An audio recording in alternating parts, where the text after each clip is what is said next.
నమస్కారం అండి, this is #you. ప్రశ్న రావణ్ ఛానల్ వెనకమాల ఉన్న CEO గమనాన్ని గన్నవరం DSP ఆఫీస్ లో వాంగ్మూలం రికార్డ్ చేస్తున్నారు. అసలు నీ వెనకమాల ఎవరున్నారు అని చెప్పి. అసలు నేపథ్యంలోకి వెళ్లే ముందు మీ అందరికీ ఒక బ్రేకింగ్ న్యూస్ ఉంది.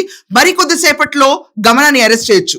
గమనాతో పాటు మనం చూసుకుంటే ఇంద్రసేన నాయుడు గమన యాక్చువల్ గా మాగంటి గమన వీళ్ళు యాక్చువల్ గా కృష్ణా జిల్లాకి చెందిన ఫ్యామిలీ. వీళ్ళు బళ్ళారెల్లి సెటిల్ అయ్యారు. బళ్ళారెల్లి సెటిల్ అయిన తర్వాత అక్కడ తను ఒక బిజినెస్ పెట్టుకుంది. తనకి అక్కడ ఇంద్రసేన నాయుడు ఎవరైతే వైసీపీలో ఈ రోజు చూసుకుంటే ఒక కీలక నేత కింద ఉండి ఈ సో కాల్డ్ వ్యవహారం మొత్తం వీటి వెనకమాల ఉండి డబ్బులు ఫండ్ చేసిన ఇంద్రసేన నాయుడు వాళ్ళకి అక్కడ పరిచయం ఉంది. దాంతో ప్రశ్న రావణ్ అని ఒక ఛానల్ ఇక్కడ ఐడెంటిఫై చేసుకున్నారు.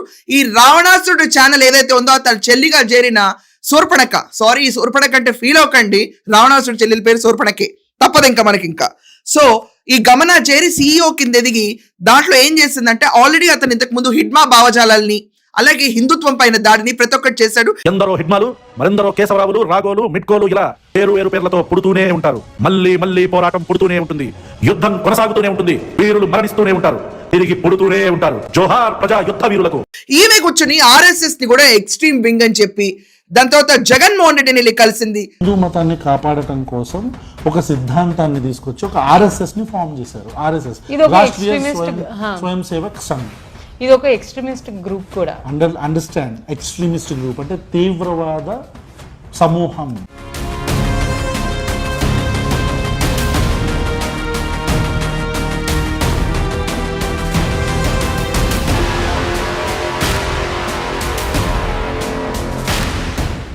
Triple-1 సెక్షన్ పెడతారని రెచ్చిపోయింది. రావణ్ కోసం రెచ్చిపోయి చివరికి వీళ్ళందరి రహస్యం ఎక్కడ గుట్టు బయటపడిందంటే ఎలైట్ అపార్ట్మెంట్ మాదాపూర్ లో 302 ఫ్లాట్ నెంబర్ లో వీళ్ళందరూ సాయంకాలం పూట కలిసి గ్లాస్ లో ఏం పోసుకుంటారో ఎవరికి తెలియదు. నేను మళ్ళీ క్లియర్ గా చెప్తున్నాను. వాళ్ళందరూ కూర్చుని ఒక మరిగే షోని వాళ్ళు రిప్రజెంట్ చేసి నెక్స్ట్ డే మార్నింగ్ దాన్ని చిలవలు పలవలుగా మతాల మధ్యలో కులాల మధ్యలో చిచ్చు, అలాగే మనం చూసుకుంటే దేశంపై యుద్ధం ప్రకటించడం. ఇప్పుడు మనం క్లియర్ గా చూసుకుంటే రావణ్ పైన సెక్షన్స్ ఏమేమి ఉన్నాయి?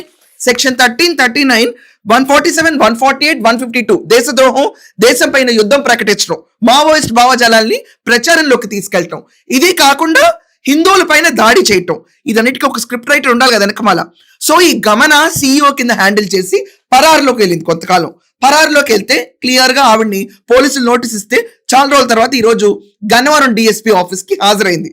గన్నవరం DSP ఆఫీస్ లో ఆమె వాంగ్మూలం తీసుకుంటా ఈ రోజు క్లియర్ గా అసలు నీకు డబ్బులు ఎవరు ఇస్తున్నారు, జస్ట్ ఆస్కింగ్ రోల్ ఏంటి, దీంట్లో వైసీపీ పార్టీలోంచి ఇంద్రసేన నాయుడు ఎందుకు సపోర్ట్ చేస్తాడు, అతని ఫ్లాట్ లో మీరెందుకు కొట్టున్నారు, ఈ ఇంద్రసేన నాయుడు మెంటాలిటీ నీ మెంటాలిటీ ఏంటి, ఇది కాకుండా మావోయిస్ట్ భావజాలాలు, హిడ్మా భావజాలాలు, ఇలాగే ప్రతి ఒక్క ధోరణిలో నీ వైపరీత్యం ఏంటి అన్న శోధించిన లెవెల్లో మొత్తం ఇన్వెస్టిగేషన్ జరుగుతుంది.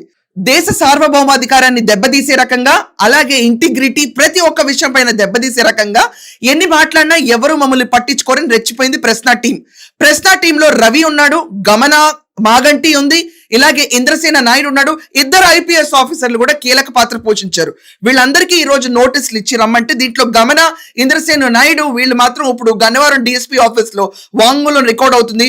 మరికొద్ది సేపట్లో వీళ్ళని అరెస్ట్ చేస్తారు. ఒక్కసారి వీళ్ళని అరెస్ట్ చేసిన తర్వాత ఇన్వెస్టిగేషన్ లో వీళ్ళ వెనకమాల ఉన్న పెట్టుబడిదారులు ఎవరు, స్క్రిప్ట్ ఎవరు పంపిస్తారు, ఎడిటింగ్ ఎవరు చేస్తారు, ఈ టీమ్ లో ఎవరున్నారు, కాన్కాక్టెడ్ డ్రామా ఏంటి అని చెప్పి మొత్తం చిట్టా బయటకు వస్తుంది. సో ఈ రోజు అందరూ ఇంకా విచిత్రంగా they want to know Gamana background ఏంటి, గమనకు పెళ్ళయిందనే వార్తలు బయట ఉన్నాయి, కానీ హస్బెండ్ తో వేరే ఉంటుందన్న వార్త సోషల్ మీడియాలో చక్కర్లు కొడుతుంది. We never know. బట్ ఈ అమ్మాయి ఒక ఎక్స్ట్రీమ్ మైండ్ సెట్ కి సంబంధించిన అమ్మాయి. రెచ్చగొట్టే ధోరణిలో ఒక ఛానల్ పెట్టుకుని ఆంధ్రప్రదేశ్ లో చిచ్చులు లేపాలని నారా లోకేష్ గారు అవనండి, చంద్రబాబు నాయుడు గారు అవనండి, పవన్ కళ్యాణ్ గారు అవనండి, వీళ్ళందరి పైన యుద్ధం ప్రకటించడమే వీళ్ళ మెయిన్ అజెండాగా పెట్టుకుని ఒక పార్టీకి అనుకూలంగా వర్క్ చేస్తున్నారు. ఓపెన్ గా బయటకు వచ్చింది.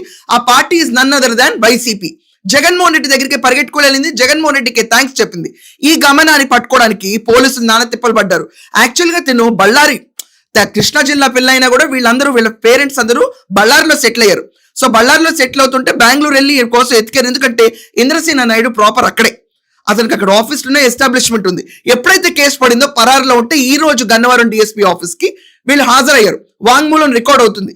క్లియర్ గా రావణ్ వెనకమాల గమన. రావణ్ పైన ఇన్వోక్ చేసిన సెక్షన్స్ ఏంటి? 111 ఎందుకు? ఒక రేప్ చేశాడా, దోపిడీ చేశాడా, దొంగతనం చేశాడా? ఏంటి రావణ్ లాంగ్వేజ్ ప్రాబ్లమా? ఒకవేళ రావణ్ మాట్లాడింది తప్పైతే మరి పవన్ కళ్యాణ్ మాట్లాడింది ఏంటి? ఎంత కక్ష కట్టారు మీరు? మహా అంటే ఏం చేయగలుగుతారు? రావణ్ ఒక 4 days, 5 days, 15 days పెట్టగలుగుతారు రిమైండ్. కానీ వచ్చేటప్పుడు he will be back with a bang. గమన వెనకమాల ఇంద్రసేన నాయుడు, ఇంద్రసేన నాయుడు వెనకమాల ఒక ఫండర్ పొలిటికల్ పార్టీ. వాళ్ళందరి మధ్యలో ఈ జస్ట్ ఆస్కింగ్ ఏంటి? నిన్నే రెచ్చిపోయాడు, చూస్తున్నావు దిగజారిపోండని. ఈ రోజు దిగజారటం మొదలవుతుంది పోలీస్ స్టేషన్ లో. ఏదో చేద్దాం అనుకుని పొలిటికల్ మైలేజ్ సంపాదిద్దాం అనుకున్న పార్టీకి భవిష్యత్తు లేకుండా పోతుంది. 2 IPS ఆఫీసర్ల పేర్లు బయటకు వస్తున్నాయి. అవన్నీ తెలుసుకునేటప్పటికి ఆంధ్రప్రదేశ్ ఔరా అని షాక్ అవడం మాత్రం ఖాయం. ఇది ప్రధాన న్యూస్ పేపర్ లో వచ్చిన ఆర్టికల్ గురించి నేను చెప్తున్నాను. మరికొద్దిసేపట్లో గమన అరెస్ట్ అన్న న్యూస్ మీ ముందుకు రాబోతుంది. గన్నవరంలోనే ఈ బచ్చలకూరి జోసెఫ్ పైన దేశద్రోహం కేసు నమోదైంది. ప్రశ్న టీంలో ఉన్న ఈమె పైన కూడా ఉపా చట్టం నమోదవుతుందేమో అని బయట వార్తలు వినికిడిగా ఉన్నాయి. ఒకవేళ ఉపానే నమోదైతే రిమాండ్ కి వెళ్తుంది తప్ప బెయిల్ అన్నది రావటం అసాధ్యం. సో చెప్పండి మీ ఒపీనియన్. గంగావతి నుంచి గమన, ఎస్ కర్ణాటకలో గంగావతికి చెందిన గమన ఈ రోజు గన్నవరం పోలీస్ స్టేషన్ లో వాంగ్మూలం ఇచ్చుకుంటూ కూర్చుంది. వీళ్ళ వెనకమాల ఎవరుంటారు? ఈ జస్ట్ ఆస్కింగ్ రోల్ ఏంటి? దీని గురించి కూడా మీ ఒపీనియన్ రాయండి. గమనాన్ని అరెస్ట్ చేయడం కరెక్టా, రాంగా? ఇది కూడా మీరు స్పందించండి. That's all for now. Thank you.